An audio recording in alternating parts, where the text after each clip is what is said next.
The day the lawyer read my grandfather's will, the whole courtroom laughed. Not quiet laughter, not polite hand-over-mouth laughter, but the full, ugly sound that comes from people who have been waiting for something to mock and have finally gotten it.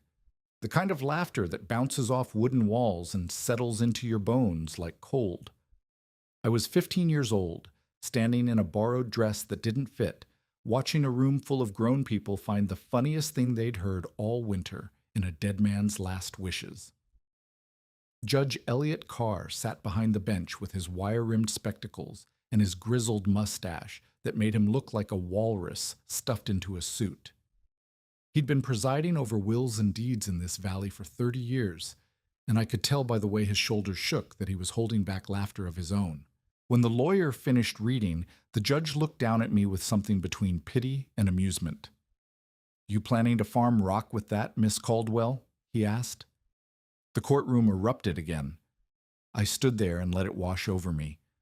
My father had died in a logging accident when I was 13, crushed under a white oak that twisted wrong when it fell. My mother had died bringing me into the world, so I never knew her face except from a single photograph that got lost somewhere between foster homes. After the funeral, I'd been passed around like a package nobody wanted to sign for. 3 months with Aunt Harriet, who said I asked too many questions and made her nervous. 6 months with the Dawsons, who needed a girl to scrub floors but didn't need that girl to have opinions about anything. 4 months at the county orphanage, where Mrs. Hargrove told me daily that my habit of reading after lights out was evidence of a defective character. By the time that will was read, I had $5 to my name, a suitcase with 2 dresses, and a box of my grandfather's old books that smelled like pipe smoke and mildew. I had no home to go back to. The Dawsons had made clear I shouldn't bother returning after the hearing, and now I had my inheritance. 15 acres of rocky ridgeland that the whole valley called Caldwell's Folly. A cabin so broken down that the lawyer described it as the structure, such as it remains. A root cellar that hadn't been opened in years, its door rusted shut and half buried in mud. My grandfather Jesse Caldwell had bought that land in 1871 for $9 cash. 40 years later, it wasn't worth much more. The soil was more limestone than dirt. The ridge was too high and too exposed for decent farming. The neighbors had spent decades watching Jesse trudge up that hill and come back down muttering about measurements and angles and something he was building that nobody ever saw finished. They called him crazy. They said the land had driven him strange. When he died 2 winters ago, alone in that leaning cabin, people shook their heads and said it was no surprise. The Caldwells had always chased impossible things. Now the last impossible thing had fallen to me. I stood in that courtroom, wearing a dress that pinched at the shoulders and shoes with holes I'd stuffed with newspaper, and I listened to them laugh.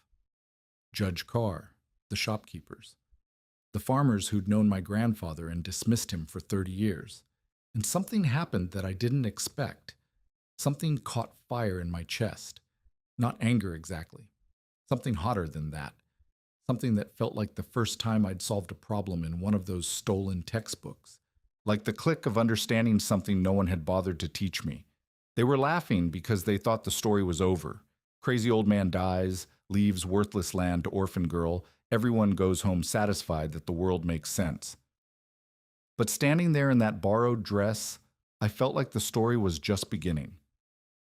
If you want to find out what I did with that broken-down cabin and that root cellar everyone said was worthless, how a 15-year-old orphan with nothing but stubbornness and a box of old books turned that rocky ridge into something that saved an entire valley, then subscribe to this channel and tell me in the comments where you're watching from. Because what I built on that land, what I discovered in my grandfather's hidden notebooks, is a story that still lives in those Virginia mountains today. I left the orphanage 3 days after that courtroom hearing. Mrs. Hargrove didn't stop me. Nobody stopped me. I carried 1 suitcase with everything I owned, 2 dresses, a wool coat missing 3 buttons, and a box of my grandfather's old books that smelled like pipe smoke and mildew. The road to Caldwell's Folly, that's what everyone called it, and I might as well be honest about that from the start, was 9 miles of mud and ruts. I rode in the back of Jonas Reed's supply wagon because he was heading that direction anyway, and Mrs. Hargrove had paid him 50 cents to take me. He didn't speak a single word the entire journey, just clicked his tongue at the mules and let me sit among the flour sacks. The road got worse the farther we went from town. First it narrowed until the oak branches scraped the wagon sides. Then the ruts deepened until I had to grip the sideboard to keep from bouncing out. The air changed too, colder, damper, thick with the smell of rotting leaves and pine sap. A hawk screamed somewhere above the canopy, and I remember thinking it sounded like a warning. When Jonas finally pulled up at the edge of a clearing and pointed with his chin, I understood why people laughed. The cabin sat on a slight rise, and from where I stood, I could count at least 4 places where the roof had caved in. The whole structure leaned east, like it had spent decades fighting the wind and finally given up. Weeds grew waist-high around the foundation. The porch sagged in the middle, and one of the support posts had rotted clean through, leaving the overhang to sag like a broken arm. "That's it?" I asked, though I already knew. Jonas just clicked his tongue again, waited until I'd climbed down with my suitcase, and drove off without a word. I stood there in the clearing, 15 years old, watching the wagon disappear around the bend, and I felt something I can only describe as the opposite of hope. Not despair exactly. Just a complete absence of anything to hold on to. The field around the cabin was more rock than soil. Limestone outcrops jutted from the earth like broken teeth. What grass managed to grow was brown and sparse. At the base of the hill, half buried in mud and fallen leaves, I could just make out the door to the root cellar, a heavy oak hatch, green with moss. One hinge rusted clean off. I made myself walk toward the cabin. The porch steps groaned under my weight, and I tested each one carefully, half expecting to fall through. The door hung crooked on its hinges.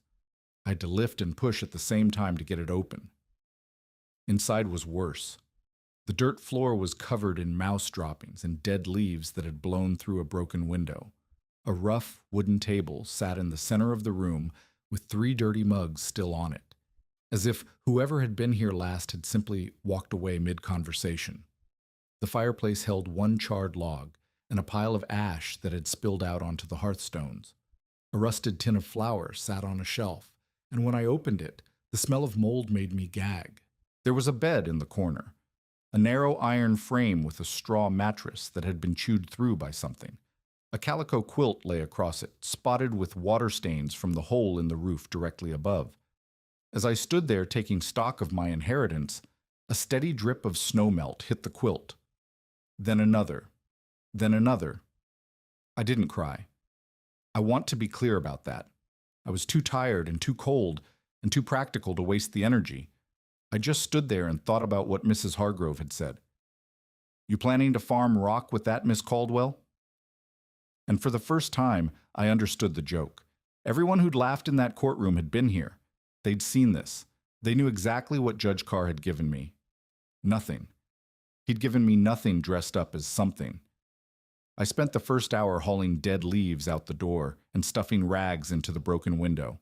The second hour I spent on my knees scrubbing mouse droppings off the table with water I'd hauled from a spring behind the cabin, frigid water that made my fingers go numb. By the time the light started fading, I'd cleared enough space to sit on the bed without touching anything too disgusting, but I still had no food, no firewood that wasn't rotten, and no plan. That's when I found the loose flagstone. I wasn't looking for anything. I dropped one of my grandfather's books, a battered copy of Practical Agriculture for Northern Climates, and it had slid under the edge of the bed. When I knelt to retrieve it, my knee landed on a stone that shifted. Just slightly. Just enough to feel wrong. The rest of the floor was packed dirt and random stones pressed into it for stability. But this stone, a flat piece of limestone about a foot square, rocked when I pressed on it. I dug my fingers around the edge and pulled.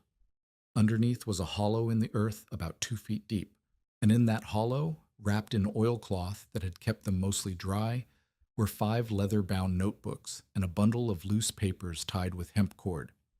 I pulled them out and unwrapped them by the dying light from the doorway. The first notebook fell open in my hands, and I recognized the handwriting immediately. The same spidery script was in every book my grandfather had owned. The same careful letters, the same habit of underlining important words 3 times. I turned to the first page, and my heart stopped. To whoever finds these notebooks, it began, if you are my blood, then you already know what they say about us. They say we are dreamers. They say we chase impossible things. They say this land is worthless and always will be. I have spent 30 years proving them wrong, and I died before I could show them. But I left everything here, every observation, every measurement, every failure, and every success. The corridor can work. I know it can work. I just ran out of time.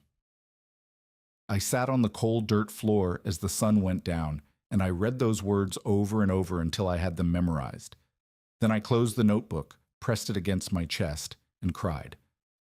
Not from sadness, not from self-pity, from the overwhelming recognition that someone like me had come before me, someone who had been laughed at and dismissed and called a fool, someone who had believed anyway, someone who had left a record. I didn't sleep that night. I couldn't. I lit a candle stub I found in a drawer, wrapped myself in the musty calico quilt despite its water stains, and read.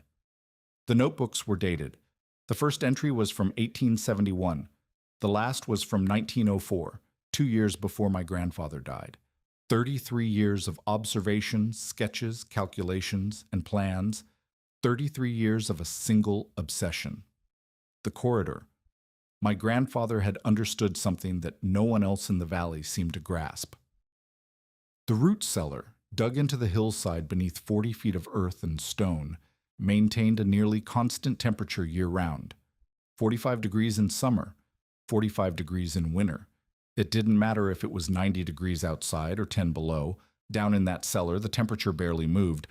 But getting to the cellar was the problem. The door was 50 feet from the cabin's back entrance. 50 feet that could disappear under 10 feet of snow in a bad winter. 50 feet that could mean the difference between feeding your family and watching them starve. Jesse Caldwell's solution was elegant and insane in equal measure. Build a covered walkway from the cabin to the cellar. Not just any walkway, a properly insulated, windproof corridor that could withstand whatever winter threw at it. Frame it in heavy timber, like a barn roof turned on its side. Then stretch oiled canvas over the frame, tight as a drumhead, and stake it down so the wind couldn't get under it. The journals were full of sketches, cross-sections showing the angle of the roof, steep enough to shed snow, but not so steep it would catch the wind like a sail. Diagrams of the framing, with notes about which joints would bear the most stress. Experiments with different oils for treating the canvas. Pine tar, linseed, tallow. He'd tested each one for waterproofing, for flexibility in cold weather, for how long it would last before the cloth rotted through. There were temperature readings too, dozens of them. He drilled a small hole in the cellar door and measured the temperature inside every day for 3 years straight. His conclusion was underlined 6 times. The earth is a furnace that never goes out. We need only build the chimney. I reached the 5th notebook just as the candle burned down to a nub. This was the one that broke me. They will tell you nothing grows in the cold dark, Jesse had written. They never kept a lantern inside. I read that line, and something shifted in my chest. It wasn't just about the corridor. It wasn't just about growing vegetables underground or surviving winter or proving the town wrong. It was about me. About every time someone had looked at me and seen nothing worth keeping. Every family that had sent me back. Every night I'd spent wondering what was wrong with me that no one wanted me. They will tell you nothing grows in the cold dark. They never kept a lantern inside. I whispered the words aloud in that broken cabin, and my voice cracked on the last syllable. Then I closed the notebook, wiped my eyes with the back of my hand, and made a decision. I was going to finish what Jesse started. The next morning, I walked to the root cellar door with Jesse's 5th notebook in my hand. The hinge was worse than I'd thought, not just rusted, but corroded through. When I pulled on the handle, the whole door groaned and shifted, but wouldn't open. I spent an hour chipping away at the rust with a flat rock before I finally got it to move. The smell that came up was thick and cold and earthy, not rotting, just ancient, undisturbed. I found a lantern in the cabin, filled it with the last of the kerosene from a jug in the corner, and descended. The stairs were stone, carved directly into the hillside. 23 steps. I counted. At the bottom, the cellar opened into a chamber roughly 20 feet wide and 30 feet deep. The ceiling was low. I could touch it if I reached up, but the space felt enormous after the cramped cabin above. And it was warm, not hot, not even comfortable exactly, but noticeably warmer than the February air outside. I held my hand against the stone wall and felt a kind of deep, patient heat radiating from the earth itself. Jessie had been right. The ground held its warmth like a coal at the center of a fire. The cellar was almost empty. A few broken crates, some rotted burlap sacks that crumbled when I touched them. But along the far wall, I found the most important thing: a neat stack of lumber, wrapped in canvas and elevated off the floor on stone blocks. 27 pieces of oak, each one roughly 8 feet long and 4 inches square. Pre-cut, pre-planed, ready to build. My grandfather had started preparing. He just hadn't lived long enough to finish. I was still standing there staring at the lumber and doing rough math in my head when I heard footsteps on the cellar stairs. My heart seized. I grabbed the lantern and spun around, ready to, I don't know what. Throw it, maybe. Run. But the woman who came down those steps wasn't a threat. She was just old, stooped and gray-haired, with a face like crumpled paper and eyes that had seen too many winters. She wore a shapeless black dress and carried a basket over one arm. "Caldwell, girl," she said. It wasn't a question. "Yes, ma'am." She looked around the cellar, sniffed loudly, and turned back to me with an expression I couldn't read. "I'm Millie Graves, farm down the hollow. I knew your granddaddy." I waited. "Crazy as a bedbug," she continued. "Spent 30 years talking about a covered passage and growing vegetables in the dark. Drove his wife to distraction. Drove his neighbors to drink. Died still talking about it, I hear." "He left notebooks," I said. "Plans. He figured it out." Millie Graves laughed. It was not a kind sound. "Girl, that man figured out how to waste his entire life on a fool's errand. This cellar's cold. That ridge up there is colder. And you're going to freeze to death before spring unless you start facing facts."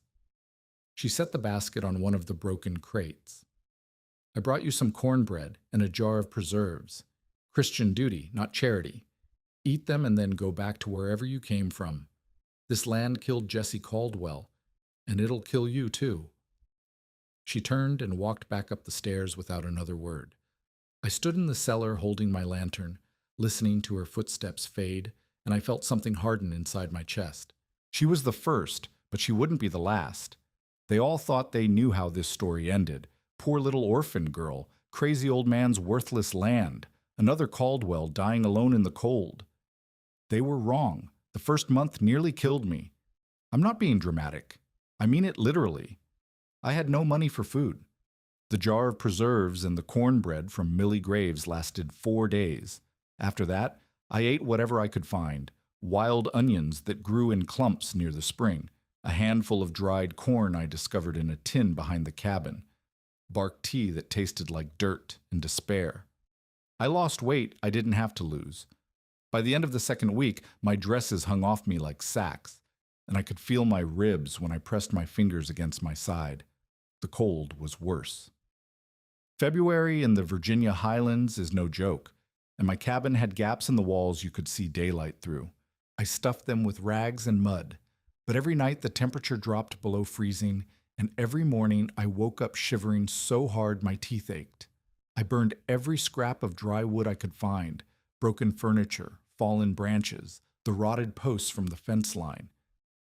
It was never enough. On the 12th night, I lay on my bed watching my breath form clouds in the lantern light, and I thought about giving up. The orphanage wasn't so bad. The beds were narrow and the food was thin, but at least there was food. At least there was warmth. I could go back. Mrs. Hargrove would take me in, and she'd probably never mention the inheritance at all. She'd just give me that thin smile of hers and say, "I expected as much, Miss Caldwell," and that would be the end of it. I could already feel her satisfaction, the warmth of finally being right about me. I got out of bed at 3 in the morning and walked to the fireplace. The embers were almost dead. I knelt there in the dark and fed them my last handful of kindling, watching the flames flicker back to life, and I asked myself what I was trying to prove. Who cared if Jesse Caldwell had been right? Who cared if the corridor worked? He was dead. I was freezing. The notebooks were just paper, and paper didn't fill an empty stomach or stop the wind. Then I picked up the fifth notebook. I don't know why. Habit, maybe, or stubbornness. I turned to a page I hadn't read yet, one of the later entries, dated November of 1903. Jesse's handwriting was shakier here, the letters formed by an older hand.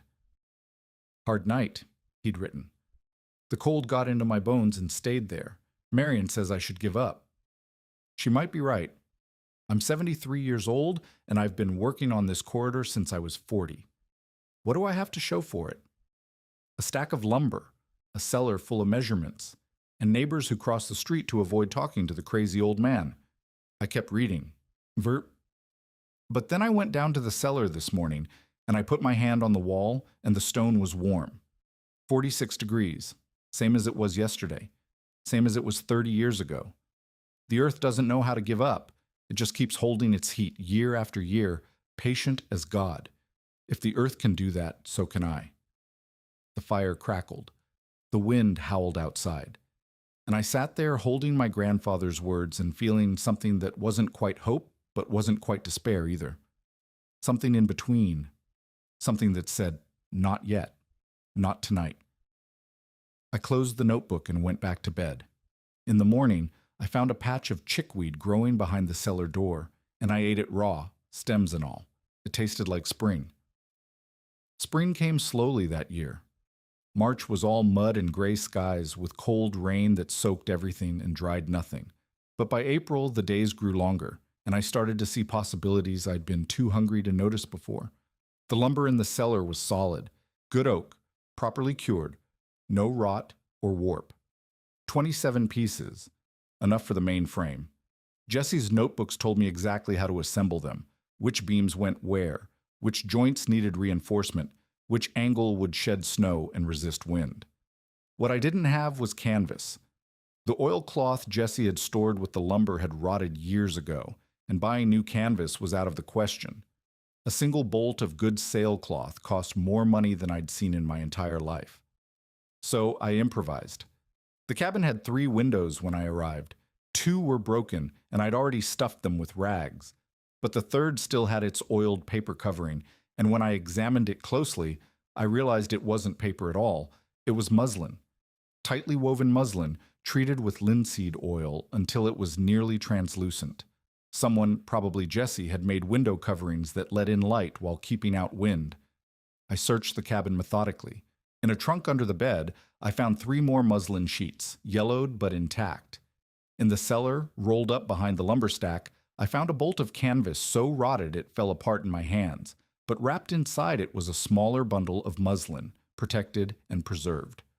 40 square feet of fabric, give or take. It wasn't enough. I needed at least 80 square feet to cover even a basic corridor frame, but it was a start. I spent the first 2 weeks of April preparing. I borrowed tools from the Graves farm. Millie wasn't friendly, but she let me use an old handsaw and a rusty hammer in exchange for cleaning out her chicken coop. I cleared the path between the cabin's back door and the cellar entrance, hauling rocks and leveling the ground as best I could. I measured and marked and measured again, following Jesse's diagrams exactly. On April 15th, I set the first post. The ground was harder than I expected. Every swing of the pickaxe sent shockwaves up my arms. I dug 4 feet down because Jesse's note said the posts needed to go below the frost line, or they'd heave in winter. By the end of the first day, I'd completed 1 post hole. 1. I had 11 more to dig. My hands blistered on the second day. By the third day, the blisters had burst and bled, and I wrapped them in strips of my old petticoat and kept digging. By the 5th day, the skin was starting to callus over, hard and yellow and strange. They didn't look like a girl's hands anymore. They looked like a farmer's hands, a builder's hands. It took 3 weeks to dig all 12 post holes. 3 weeks of rising before dawn, digging until my shoulders screamed, and collapsing into bed too exhausted to dream. I ate whatever the forest gave me, spring greens, wild ramps, a few scrawny fish from the creek. I lost more weight, but there was muscle now too. I could feel it building under the hunger. When I finally set the last post in place and tamped the dirt around its base, I stood back and looked at what I'd made. 12 oak posts, each one 8 feet tall, forming a corridor from my back door to the cellar hatch. It wasn't much. It wasn't even close to finished. But it was real. It existed. I had built it. I wish I could say that moment was triumphant. It wasn't. Mostly I just felt tired and worried because I still didn't have enough canvas, and summer was coming, and the real test, next winter, felt impossibly far away. But I also felt something else, a small, quiet certainty that I was on the right path. The post stood straight and solid in the spring sunshine, 12 sentinels waiting for their roof. The setback came on May 3rd, and I remember the date because I'd marked it in Jesse's notebook as the day I planned to start raising the crossbeams. I woke to the sound of wind, not the gentle spring breezes I'd gotten used to, but a hard driving wind that rattled the cabin walls and whistled through every crack. When I went outside, the sky was the color of a bruise, greenish black to the west, with clouds that seemed to roll and boil against each other. The storm hit before noon. Rain first, then hail, then wind so strong I had to brace myself against the doorframe to keep from being knocked down.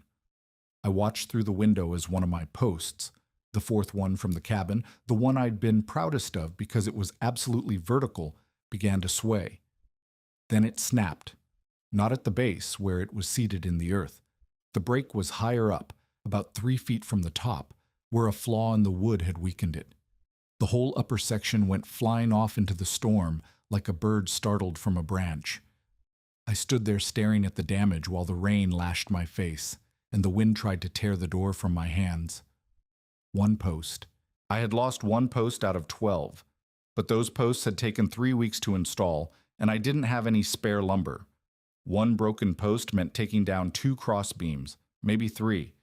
It meant redesigning the whole eastern section of the frame. It meant starting over. I went inside, sat on my bed, and put my head in my hands. For a long time, I just sat there, listening to the storm howl and feeling the weight of everything I'd tried to build pressing down on my shoulders. The posts weren't even the hard part. The roof was the hard part. The canvas was the hard part. Getting enough food to survive the summer was the hard part, and I had already failed at the easy part. What was I doing here? A 15-year-old orphan with no money, no help, and no idea what she was doing. Playing at being a builder. Playing at being a farmer. Playing at being anything other than what everyone knew I was. Another Caldwell fool chasing an impossible dream. I opened the 5th notebook, not because I expected to find anything useful, just because holding it made me feel less alone. The page I turned to was dated June of 1892. Jesse would have been about 60 then, still strong, still working. Lost the northern wall today, he'd written. Wind took it clean off.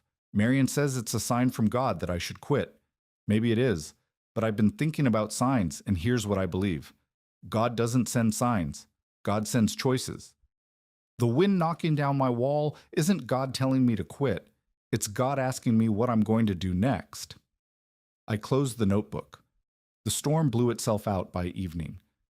I went outside in the last gray light and assessed the damage. The broken post, yes, but also 2 crossbeams I'd already laid across the frame, both of them twisted off their supports and lying in the mud. Water everywhere. Mud everywhere. And something else, growing in a muddy patch beside the cellar door where the rain had collected and pooled, was a cluster of potato plants. Not wild, cultivated. Green and healthy, sprouting from tubers that must have been buried there for years. Jesse's potatoes. Jesse's garden, still growing after all this time. I knelt in the mud and touched the leaves. They were wet and cold and absolutely alive. "All right," I said out loud. "All right." I went back to work the next morning. It took another month to repair the storm damage and finish the frame. By then it was late June, and the summer heat had settled over the ridge like a wool blanket. I worked in the early mornings and late evenings when the air was cooler, and spent the midday hours in the cellar where the temperature never climbed above 50 degrees. I still didn't have enough canvas. But I had an idea. The general store in town sold flour in large cotton sacks, and those sacks, once emptied and washed, made decent cloth. Not as heavy as proper sailcloth, not as durable, but if I treated them with linseed oil the way Jesse had treated his muslin windows, they might work, at least for one season, at least long enough to prove the concept. The problem was getting the sacks. They cost money I didn't have, and the storekeeper, a man named Roscoe Harper who'd been in the courtroom the day the will was read, wasn't inclined to extend credit to the Caldwell orphan. So I traded. Those potato plants by the cellar door had produced not much, maybe 10 pounds of small, knobby potatoes, but enough to matter. I washed them, sorted them by size, and carried them into town in a basket I'd woven from willow branches. Roscoe Harper looked at my potatoes like I'd brought him a basket of rocks. "Where'd you get these?" he asked. "Grew them." "On that worthless ridge? That limestone pile your crazy grandfather left you?" "On the ridge, yes." He picked up one of the potatoes and turned it over in his hands. It was a good potato. Clean, firm, no blight. I'd made sure of that. "Huh," he said. Then, "So, Miss Caldwell, you got yourself a little wool barn now? What's next, milking a wolf?" A few customers in the store laughed. I felt my face get hot, but I kept my voice steady. "I need flour sacks, the big ones, as many as you'll trade for." Roscoe snorted, but he took the potatoes, and he gave me 6 flour sacks in return. It wasn't enough. I'd need at least 15 sacks to cover the frame properly, but it was a start. I spent the next 3 weeks collecting more. I cleaned out Millie Graves's chicken coop again in exchange for 2 sacks from her kitchen. I mended fences for a farmer named Henderson and got 1 sack. I found 3 more in the cellar itself, buried under the rotted canvas, musty but intact. By the middle of July, I had 14 sacks and every scrap of muslin I'd salvaged from the cabin. I cut them to size, sewed them together with thread I'd unraveled from an old shirt, and treated the whole assembly with linseed oil heated over the cabin's fire. The smell was terrible. My eyes watered. My hands turned slick and yellow. But when I stretched that patchwork canvas over the frame and tied it down, the fabric held. It didn't flutter or flap. It didn't tear at the seams. It just hung there, drum tight, blocking the wind as completely as any proper sailcloth could have done. The corridor was finished. I stood at the cabin door and looked down its length, 25 feet of covered walkway leading straight to the cellar hatch. The light inside was dim but not dark. The air was still, untouched by the summer wind. When I walked its length for the first time, my footsteps echoed off the canvas walls, and the temperature dropped noticeably as I approached the cellar entrance. It worked. Jesse's design actually worked. I sat down in the middle of that corridor and put my hands flat on the packed earth floor. The ground was cool, not cold, cool. 48 degrees, maybe. 50. The same patient warmth that radiated from the cellar walls, the earth sharing its heat with the air above. "You were right," I said out loud, though there was no one to hear. "You were right, and they were all wrong, and I wish you could see this." The voice came from behind me. "Your granddaddy was right." I scrambled to my feet so fast I nearly hit my head on the canvas roof. Standing at the cabin end of the corridor was a man I'd never seen before. Old, stooped, with a beard that had gone more white than gray, and hands that looked like they'd been carved from oak root. He wore a faded work shirt and trousers held up with rope, and he leaned heavily on a walking stick made from a crooked branch. "Who are you?" I asked, my heart still hammering. "Eli Garner." He limped forward, ducking slightly under the canvas. I knew Jesse, worked with him some back in the day. I didn't know what to say. In the months since I'd arrived, Millie Graves had been the only person to acknowledge my existence, and she'd done it mostly to tell me I was going to die. "He talked about you," Eli said. "Not by name, he didn't know your name, I don't suppose, but he talked about what would happen when he was gone. Who would inherit? He hoped it would be someone young." He looked around the corridor, nodding slowly. "Someone stubborn enough to finish what he started. You came all the way up here to tell me that." "I came to see if the corridor worked." He reached out and touched the canvas wall, pressed against it, pulled back and examined his palm. Linseed oil? Yes, sir. The flour sack seams, that your idea? I couldn't afford sailcloth. He nodded again, slower this time. Your granddaddy was a dreamer, he said. Best kind of dreamer, the kind who writes things down. He turned and looked at me directly for the first time. His eyes were pale blue, faded by age, but sharp underneath. You'll need help with the bracing before winter, and that canvas won't last more than a season or two in the wet.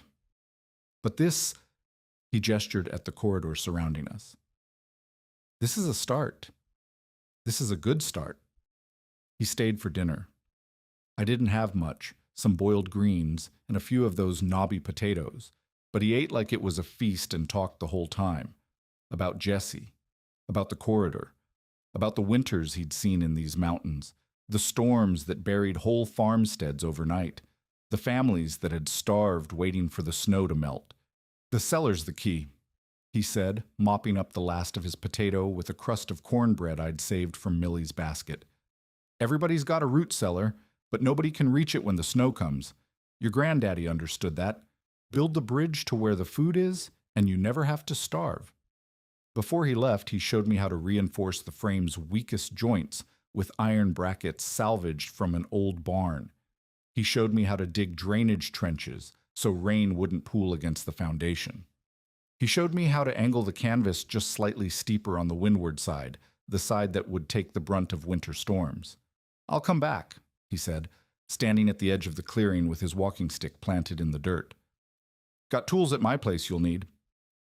And he paused, looked at the corridor, looked back at me. I'm 78 years old, don't have a lot of time left. Might as well spend it on something that matters. I watched him limp down the path until he disappeared into the trees. Then I went back into the corridor and stood there alone, feeling the cool air on my face. The frame needed bracing. The canvas needed replacing. The cellar needed expanding. There was still so much work to do. But Eli Garner believed in me. One person in the whole valley, besides Jesse's ghost, believed in what I was building. It wasn't enough, but it was something. And the real test, the winter, the snow, the moment when everything I'd built would prove itself or fail, was still 5 months away. Eli came back 3 days later, just like he'd promised. He brought tools, a proper handsaw with sharp teeth, a level, a set of iron brackets that looked older than I was, but still held true. He also brought something I hadn't expected: knowledge. Your granddaddy taught me most of what I know about building, he said, settling onto a stump near the corridor's entrance. We put up 6 cabins together back in the 80s. Good cabins, tight joints, square corners. He paused to cough, a wet, rattling sound that came from deep in his chest. Jesse always said a building's only as strong as its weakest connection. You find the weak spot, you fix that first. Everything else follows. He showed me what he meant that afternoon. We walked the length of the corridor together, and he pointed out every joint that wasn't quite right. The crossbeam over the cellar entrance was bearing too much load. It would sag by midwinter. 2 of the posts on the eastern side were starting to lean inward, maybe a 1/4 inch. But that 1/4 inch would become an inch, and an inch would become a collapse. The canvas ties along the base weren't secured deeply enough. A hard wind could work them loose. I'd been so proud of what I built. Now I saw how close it was to failure. Don't look like that, Eli said, watching my face. You did good work with nothing. Now we do better work with something. We spent the rest of August reinforcing. Eli couldn't do much physical labor. His back was too far gone, and the cough got worse whenever he exerted himself. But he could teach. He sat on his stump and told me exactly where to drive each nail, exactly how to angle each brace, exactly how much tension to put on each canvas tie. I did the work. He did the thinking. It was the best partnership I'd ever had. One evening, after a long day of bracing the eastern wall, we sat on the cabin porch eating cornmeal mush and watching the sun go down behind the ridge. Eli was quiet for a long time. Then he said, I lost my Mary to fever in '89. After that, I didn't talk to another soul for a whole year, just sat in my cabin and let the world go on without me. I didn't say anything. I'd learned that Eli talked when he wanted to talk, and silence was usually the right response. These mountains take people, he continued. The cold takes them. The loneliness takes them. The hoping for something that never comes. He looked at me sideways. But they give too, if you pay attention. If you stay long enough to see it. What brought you back? I asked. After Mary died, what made you start talking again? He smiled. It was the first time I'd seen him smile, and it changed his whole face, made him look younger somehow, despite the white beard and the deep lines around his eyes. Your granddaddy, he said, came to my door in the dead of January with a pot of soup and a whole speech about the root cellar. Talked for 3 hours straight, wouldn't let me get a word in. By the time he left, I was so annoyed I had to walk down to his place the next day just to argue with him. The smile faded. We were friends for 15 years after that. I miss him every day. He stood up slowly, his joints cracking, and reached for his walking stick. That corridor, he said, pointing toward the canvas structure gleaming faintly in the dusk. That's not just a building. That's Jesse's voice, still talking. You hear him every time you walk through it. He clapped me on the shoulder, a brief, rough touch, like he wasn't used to touching anyone. Make sure other people hear him too. By September, the corridor was solid. I'd braced every joint, secured every tie, and patched every thin spot in the canvas with extra layers of oiled flour sack. The frame no longer creaked in the wind. The post stood perfectly vertical. When I walked its length, my footsteps barely echoed at all. The structure had settled into itself, become something permanent. But the real work was just beginning. The cellar was cold and dark, which meant it was perfect for storing food. What it wasn't perfect for was growing food. Jesse's notebooks talked about extending the season, using the cellar's stable temperature to keep plants alive longer than they could survive outdoors. But I'd never grown anything in my life, except by accident. Those potato plants by the cellar door had sprouted on their own, not because of anything I'd done. I started small. 3 wooden crates, salvaged from behind the general store, filled with soil I'd dug from the best patch of ground I could find, a low spot near the spring where the earth was dark and rich. I carried those crates down into the cellar, arranged them along the back wall, and planted carrot seeds I'd traded for at the store. Then I waited. The first week, nothing happened. The second week, nothing. By the third week, I was starting to think Jesse's notebooks had been wrong about everything. Not just the growing part, but all of it. The corridor, the cellar, the whole ridiculous enterprise. Maybe Millie Graves was right. Maybe I was just another Caldwell fool. On the 24th day, I went down to check the crates and found 17 carrot sprouts poking through the soil. I stood there staring at them for a long time. They were tiny, just little green threads, barely visible in the lantern light, but they were real. They were growing. Underground, in the dark, in October, when every other garden in the valley had already been killed by frost. They will tell you nothing grows in the cold dark, I whispered. They never kept a lantern inside.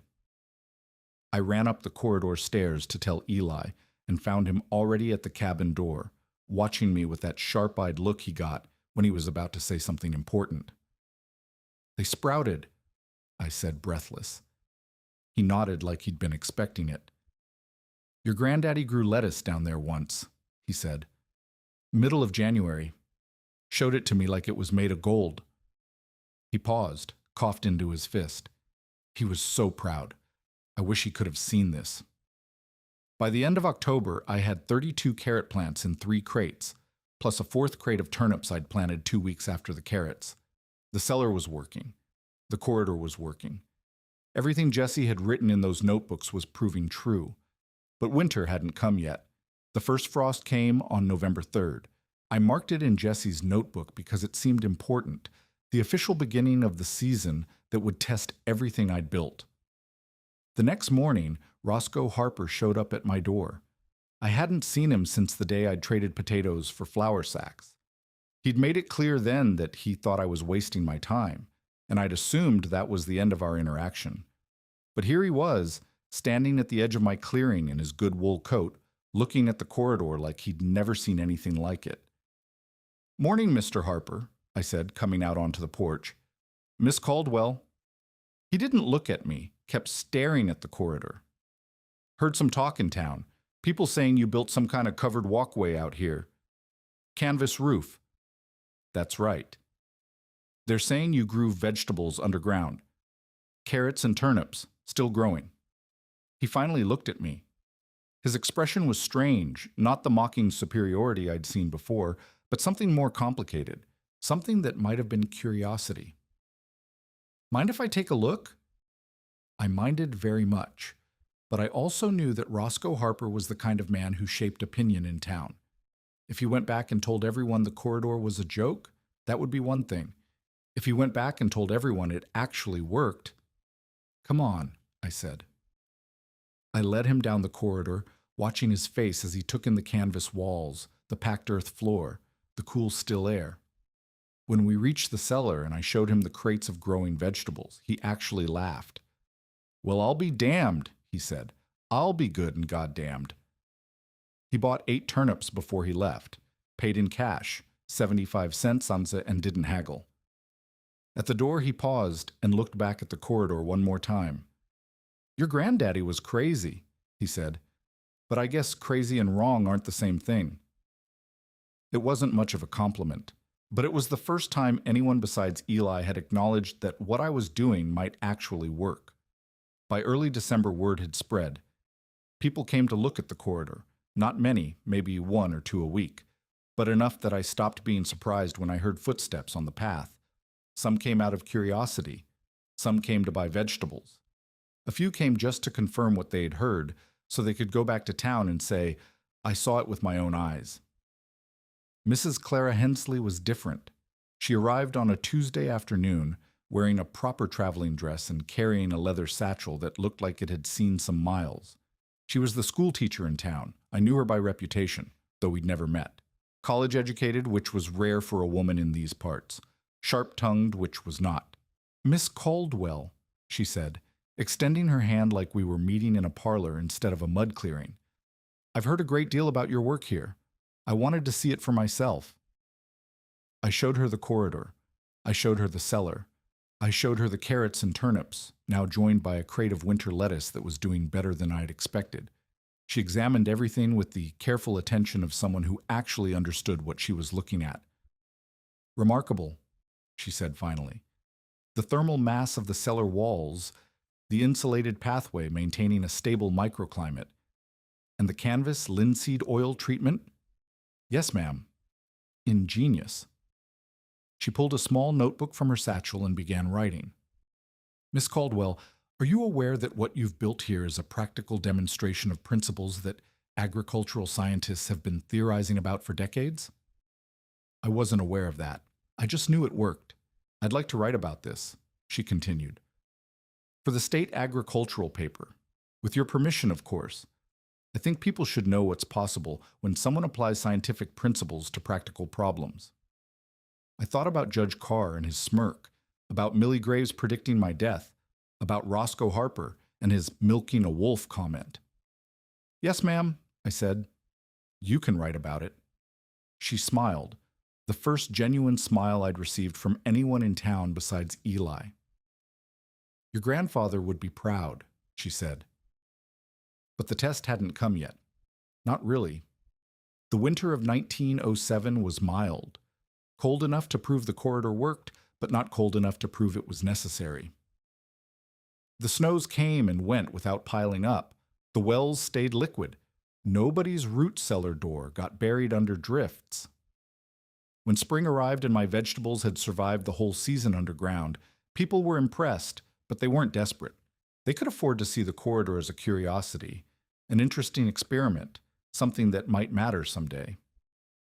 1908 was different. The first sign came in November. A cold snap dropped temperatures 30 degrees in a single night, the steepest drop I'd ever seen. Then the snow started. Not the gentle flurries we'd had the year before, but a steady, relentless fall that didn't stop for 3 days straight. When it finally ended, the drifts were 5 feet high against the cabin's eastern wall. The path to the outhouse had vanished entirely, and when I looked toward town from the ridge, all I could see was white, a blank expanse where the road used to be. Eli showed up on the fourth day, struggling through snow that came up to his waist. He was coughing harder than I'd ever heard him cough, and his face had a grayish tinge that scared me. "This is it," he said, collapsing onto the bench by the fire. "This is the one Jesse was always talking about, the big one." "How bad?" "Bad." He accepted the cup of hot broth I handed him and wrapped his fingers around it like he'd never let go. "Peterson's well is frozen solid. The Wilcox barn roof collapsed, killed 3 head of cattle, and that's just what I heard before the road closed."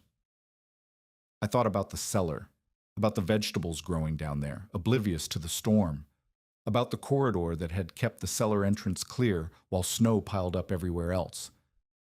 "How long can they hold out?" I asked. Eli shook his head. "A week, maybe. 2 if they ration. After that—" He didn't finish the sentence. The storm didn't end. It paused for a day, just long enough for people to dig out their doors and start believing the worst was over, and then it came back twice as hard.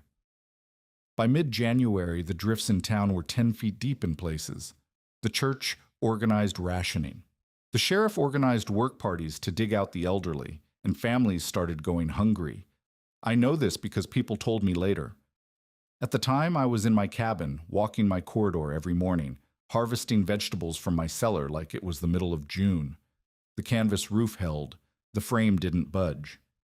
Every night I watched snow pile up against the corridor walls, and every morning I watched it slide off the steep angle like water off a duck's back. Jesse had been right. God, he had been so right. They started coming on the 15th day of the storm. The first was a woman I didn't recognize, thin, hollow-eyed, carrying a baby wrapped in a blanket that had seen better days. She appeared at the edge of my clearing like a ghost rising from the snow, and for a moment I thought I was hallucinating. "Please," she said. Her voice was barely a whisper.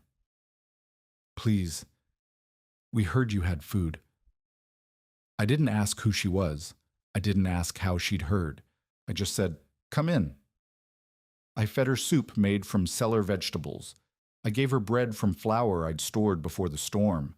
I wrapped the baby in a clean blanket and held him by the fire while she ate with shaking hands. When she'd finished, I packed a basket with turnips, carrots, and 2 loaves of bread, and I walked her back to the edge of the clearing. "Thank you," she said. "God bless you. God bless you, Miss Caldwell." She came back the next day with her sister. The day after that, both sisters came with a cousin. By the end of the week, I was feeding 8 families. Eli watched all of this from his corner by the fire. He'd been too sick to walk back to his own cabin. The cough had settled into his lungs, and some days he could barely get out of bed. But he watched. "You could charge them," he said one evening, after I'd sent the last family home with baskets full of vegetables. "Water in a drought, food in a famine, you could name any price." "I know. Some folks would say you'd earned that right, after everything they said about you, everything they said about Jesse." I looked at him. His face was thinner than it had been in August, the bones starting to show through the skin, but his eyes were the same, sharp, watching, waiting to see what I would do. "The vegetables don't know who mocked me," I said. "They just grow. The cellar doesn't know who believed and who didn't. It just stays warm. Why should I be any different?" Eli smiled. It was a tired smile, but a real one. "Jesse would have said the exact same thing," he said. "Word for word." Harriet Fremont came on January 22nd. I remember the date because it was the day Eli couldn't get out of bed at all. She was my aunt, the one who had taken me in for 3 months after my mother died, then sent me away because I asked too many questions. I hadn't seen her since the day she put me on the wagon to the orphanage, and I had tried very hard not to think about her since then. But here she was, standing in my doorway, her face red from cold and something else. Shame, maybe. Or just desperation. "Bess," she said. Just my name, nothing else. "Aunt Harriet." Behind her, I could see her husband and her 2 children, a boy of about 10 and a girl not much younger. They looked thin, hollow, the same hungry look I'd seen on every face that came to my door. "We have nothing left," Harriet said. "The cellar's frozen shut. The pantry's empty. The children haven't eaten in 2 days." Her voice cracked. "I know I don't deserve. I know what I did to you." I looked at her for a long moment. I remembered the day she'd sent me away, the way she'd looked at me like I was a burden she couldn't wait to be rid of, the things she'd said about my mother, about my father, about me. Then I stepped aside and held the door open. "Come in," I said. "Sit by the fire. I'll make soup." She started crying, not quiet tears, but great heaving sobs that shook her whole body. Her husband guided her to a chair while I put water on to boil, and her children stood by the door, too exhausted to react to anything. I fed them the same way I'd fed everyone else: soup, bread, vegetables. I packed them a basket for the road. When they left, Harriet paused in the doorway and turned back to me. "I was wrong about you," she said. "I was wrong about everything. I'm sorry, Bess. I'm so sorry." I wanted to say something sharp, something that would make her feel, just for a moment, the way she'd made me feel for years. But looking at her face, tired, ashamed, finally honest, I couldn't find the anger anymore. "I forgive you," I said. "Not because you deserve it, because carrying this is too heavy, and I've got enough weight already." She nodded once, wiped her eyes, and walked out into the snow. The storm broke on February 3rd. When people finally emerged and started counting the damage, the numbers were staggering. 300 head of livestock dead, 17 homes with collapsed roofs, 2 elderly people who hadn't survived the cold. The valley had never seen anything like it, and then they started counting what had survived. My cellar had produced over 200 pounds of vegetables during the worst winter in 50 years. My corridor had never once been blocked by snow. The families I'd fed, all 37 of them, had made it through alive. When Judge Elliot Carr's carriage appeared at the edge of my clearing on February 10th, I wasn't even surprised. He climbed down slowly, leaning on a cane I hadn't seen him use before. He looked older than he had in the courtroom, smaller somehow, the arrogance gone out of his shoulders.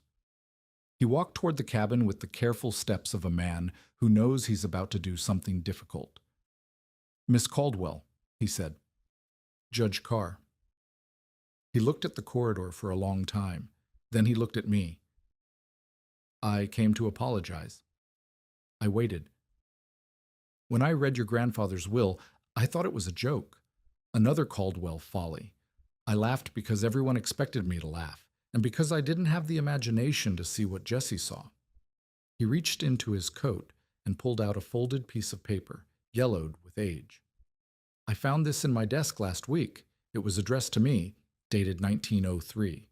Jesse wrote it the winter before he died." He handed me the letter. I unfolded it carefully, and my grandfather's handwriting looked up at me. "Dear Judge Carr," it began, "I am writing to ask a favor. When I die, this land will pass to my son's daughter, if she's still living. She'll be young, probably alone, probably poor. The town will laugh at her the same way they laughed at me. I'm asking you to give her a chance, just a chance. Tell her about the corridor, tell her about the cellar, tell her that her grandfather believed in something bigger than himself, and that he left her everything she needs to prove it." I looked up at the judge. There were tears in his eyes. "I never delivered it," he said. "I thought it was the ravings of a crazy old man. I threw it in a drawer and forgot about it." He took a shaky breath. "If I had given you that letter, you would have known from the start that Jesse believed in you. You would have had his words, his blessing. Instead, you had to find everything on your own." I thought about the loose flagstone, the hidden notebooks, the months of doubt and hunger and people telling me I was wasting my time. "I found what I needed," I said, "but you shouldn't have had to find it. That's what I came to say. I'm sorry, Miss Caldwell. I was wrong about you. I was wrong about Jesse, and I'm ashamed that it took a disaster to make me see it." I looked at the letter in my hands. Jesse's voice, speaking to me across the years, believing in me before I'd ever given him a reason to. "I forgive you," I said. It was getting easier to say. Eli died on the 15th of March, just as the snow was finally starting to melt. I found him in his chair by my fire, where he'd been sleeping for the past 2 months. A bowl of vegetable soup sat on the table beside him, still warm. His hands were folded in his lap, and his face was peaceful. The lines of pain that had deepened all winter were finally smooth. I sat with him for a long time before I went to tell anyone. We buried him on a small rise behind the cabin, where he could see the corridor if he wanted to. I carved the marker myself, just his name and the years, and one line underneath: Builder of Hope. On the grave, I planted carrots, his favorite. The tools he'd brought me stayed in the cabin. The knowledge he'd given me stayed in my head. And sometimes, when I walked the corridor in the early morning, I could almost hear him coughing behind me, telling me which joints needed checking. The years after that blur together when I look back on them. That's how it is with good years. They don't demand to be remembered the way hard years do. I married Jonathan Price in 1910. He was the school teacher who helped Mrs. Hensley write about my corridor for the agricultural paper, and he was the kind of man who listened more than he talked. We had 2 children, a boy and a girl, and they grew up running through that corridor like it was the most natural thing in the world. The corridor itself kept growing. By 1915, I'd extended it to 40 feet and added a proper greenhouse section with glass panels salvaged from an abandoned church. By 1920, agricultural students were coming from as far as Richmond to study what I'd built. By 1930, I'd stopped being the crazy Caldwell orphan and started being Mrs. Price, the woman who'd invented winter farming. I didn't invent anything. Jesse did. I just finished what he started. My hands changed over the years. The soft skin of my childhood became calloused, then weathered, then finally thin and spotted with age. But they never forgot the work. At 80 years old, I could still walk that corridor in complete darkness and know exactly where every beam, every joint, every canvas seam was located. My hands knew the corridor the way a pianist knows a keyboard. I died on a Tuesday morning in March of 1955. The apple trees were just starting to bud, and there was that smell in the air, that particular smell of spring in the Virginia mountains, all mud and snowmelt and new green things pushing up through the earth. They found me in the garden, kneeling by the raised beds I'd built 40 years ago, my hands still in the soil, reaching for a carrot sprout that had just broken through. My granddaughter said I looked peaceful. She said I was smiling. The corridor still stands behind the cabin. School groups visit it sometimes. There's a plaque on the cellar door now with Jesse's name and mine, and underneath it the words that started everything. They will tell you nothing grows in the cold dark. They never kept a lantern inside. Jesse's original notebooks are in a glass case in the local historical society. Next to them is a photograph of the corridor taken in 1908, snow piled high against its canvas walls, the path inside clear and dry. You can just see a figure standing at the far end, next to the cellar door. That's me. 16 years old, thin as a rail, stubbornly alive. Judge Carr was in the courtroom when they laughed at my inheritance. He asked if I planned to farm rock. I farmed rock. I farmed snow. I farmed the dark itself. And I grew more food in one winter than most people grew in a year.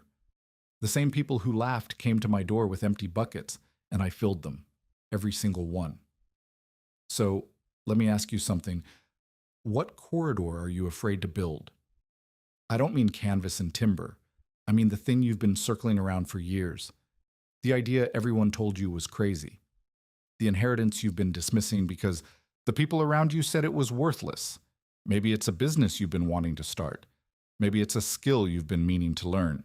Maybe it's a conversation you've been putting off, or a place you've been afraid to go, or a version of yourself you've been too scared to become.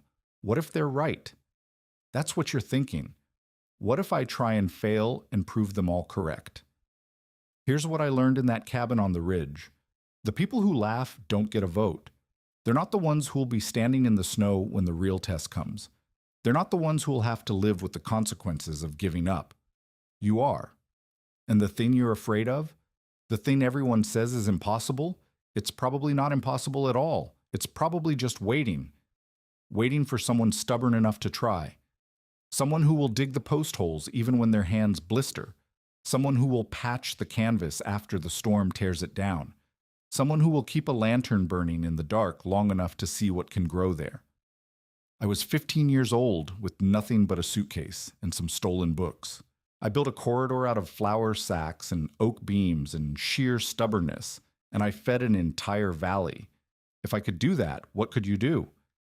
If this story moved something in you, if it made you think about your own root cellars and sealed doors and things you've been told will never work, hit subscribe for more stories about ordinary people who built extraordinary lives out of the nothing they were given. Your corridor is waiting. Pick up the hammer and start building.